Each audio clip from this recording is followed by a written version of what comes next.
ahora tenemos el gusto de recibir en el estudio al analista político Eduardo Rivera, quien nos va a hablar sobre el impacto que tendrá la revisión del TEMEC en la economía de las familias mexicanas. Bienvenido, muchísimas gracias por estar con nosotros. Muchas gracias, un placer estar con ustedes. Bueno, hablemos precisamente, Eduardo, sobre cuáles pueden ser, digamos, estas nuevas reglas que pueden surgir de esta revisión y cómo puede afectar directamente, entre otras cosas, la canasta básica que tanto le preocupa a nuestros televidentes. Por supuesto, y por ahí hay que empezar, porque el TEMEC, más allá de una discusión diplomática o de analistas de temas económicos, infiere directamente en la vida de millones de familias de mexicanos y mexicanas. El TEMEC está, por ejemplo, en la gasolina que se le pone el día de hoy al vehículo, claro, al transporte. Está, por ejemplo, en las medicinas que se compran, en la carne, ¿sí?, en el gas, en vehículos, en electrodomésticos, productos que le compramos a Estados Unidos.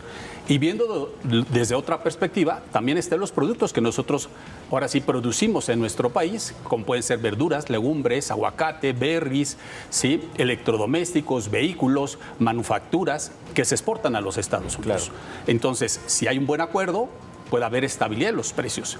Si no hay un acuerdo, los principales afectados, más que la economía de nuestro país, van a ser directamente la vida y los ingresos de millones de familias de mexicanos y mexicanas, porque van a tener que pagar más por este tipo de productos. Claro. Ahora, Eduardo, no basta con sentarse a negociar, no basta con sentarse a revisar el tratado.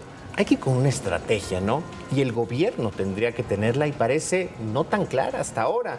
Por lo pronto, pues pasan las semanas y los meses, dicen ya nos acercamos, depende un poco de los vaivenes políticos, pero ¿qué onda con la negociación económica? Hay una gran incertidumbre, Alejandro, y lo dices bien, y la incertidumbre además le hace mucho daño a los inversionistas. Si hay incertidumbre no va a haber inversiones, y si no hay inversiones no hay empresas, y si no hay empresas no hay empleo, y no hay ingresos para los millones de familias en nuestro país. Por lo tanto, el gobierno tiene que ir con una buena estrategia, una estrategia integral, entendiendo también las exigencias que, por ejemplo, tiene el gobierno americano o el gobierno canadiense. Porque si no hay un buen arreglo, entonces las consecuencias las vamos a pagar, insisto, a nivel económico, pero directamente en los ingresos de millones de familias mexicanas, empresas que están instaladas y que exportan a los Estados Unidos. Hay que recordar que tan solo el 80% de todo lo que exportamos en nuestro país, el 80% va a los Estados Unidos de Norteamérica. Pero ¿en qué condiciones reales llega México, por lo menos hoy, a la mesa de negociación, teniendo en cuenta, digamos, los encontrones que ha tenido con Estados Unidos y que Donald Trump no diferencia una cosa de la otra? Es decir, y a él, si algo se le ha notado, es que él no tiene ningún reparo en afectar la economía, su propia economía, con tal de cumplir ciertos objetivos en este momento electorales que viene ya para noviembre. Lo ha dicho, y de una manera agresiva. Si es necesario, me salgo del acuerdo comercial. Pero México yo creo que tiene que hacer una estrategia mucho más agresiva. Por ejemplo, ¿qué le interesa a Donald Trump? ¿Qué le interesa dentro de la negociación comercial? También, por ejemplo, la negociación en términos de seguridad, la seguridad de la frontera, el combate a los cárteles que precisamente están operando en nuestro país.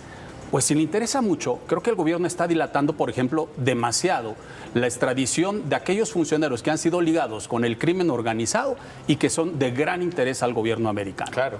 Debería haber una muestra integral del gobierno de nuestro país para decir, vamos a hacer una colaboración total, plena, vamos a entregar a estos funcionarios señalados y vamos a seguir trabajando de una manera integral para poder acabar, por supuesto, con los cárteles en nuestro país. Eso sería una muestra muy interesante que el gobierno americano podría recibir con beneplácito. Ahora, los cárteles, desde luego, afectan en la vida de los tres países en vecindad por el consumo y el tráfico de drogas, pero también en seguridad cotidiana, en seguridad de todos los días. Lo que pasó con esta minera canadiense, pues es gravísimo, y eso hace pensar, ¿a qué voy a invertir si ni siquiera me garantizan la seguridad de mi planta o de mis colaboradores? Absolutamente. ¿No? Y de hecho hemos tenido ya noticias desafortunadas en nuestro país de plantas armadoras, ¿sí?, que han cerrado su producción en México. Por eso se requiere, insisto, lograr un buen acuerdo. Si hay un buen acuerdo, va a haber confianza.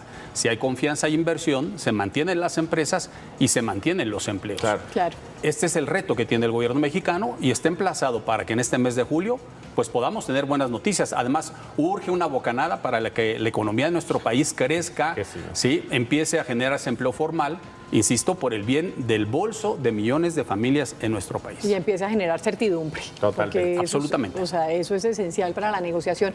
Muchísimas gracias. Muchas gracias, por estar con encantado. nosotros el día de hoy. Muchas Qué gracias. gusto. Nos vemos pronto. Bueno.